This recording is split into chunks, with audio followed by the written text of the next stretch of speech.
মহানবী হযরত মুহাম্মদ সাল্লাল্লাহু আলাইহি সাল্লামের আদর্শ ছড়িয়ে দেওয়ার লক্ষ্যে লন্ডনে গ্লোবাল আশিকে রাসূল কনফারেন্স সম্পন্ন হয়েছে।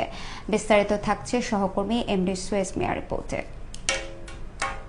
বিশ্বব্যাপী মহানবী হযরত মুহাম্মদ সাল্লাল্লাহু আলাইহি ওয়াসাল্লামের প্রেম, আদর্শ ও ইসলামের শিক্ষা ছড়িয়ে দেওয়ার লক্ষ্যে লন্ডনে গ্লোবাল আশিকে রাসূল সাল্লাল্লাহু আলাইহি সাল্লাম কনফারেন্স 2026 সফলভাবে সম্পন্ন হলো।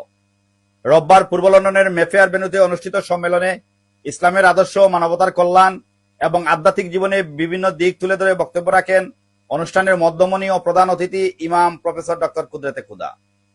মহান রব্বুল আলামিন তার উপরে সন্তুষ্ট হয়ে প্রথম কোরআনের আয়াত নাযিল করলেন, ইকরা বিইসমি রাব্বিকাল্লাযী খালাক খালাকাল ইনসানা মিন আলাক।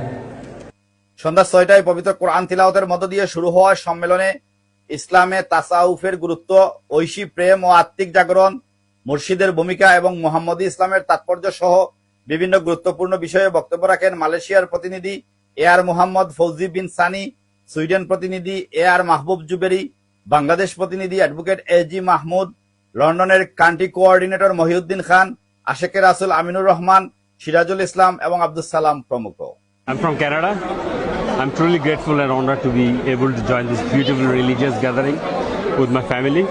Islam is creeping into my life, and it's so beautiful, and it's so connecting. Where came here, whose heart is already changed, and there's a lots of soul already gathering here from all over the world. আশেকে রাসূল জারিফউদ্দিন এবং তানভীর হোসেন শাওনের সঞ্চালনায় সম্মেলনে the rise and spread of Islam শীর্ষক একটি তথ্যচিত্র প্রদর্শন করা হয় এবং মহানবী হযরত মুহাম্মদ সাল্লাল্লাহু আলাইহি ওয়াসাল্লামের শানে মিলাদ শরীফ অনুষ্ঠিত হয়। সব শেষে সম্মেলনে অংশগ্রহণকারীদের নৈশভোজে আপ্যায়ন করা হয়।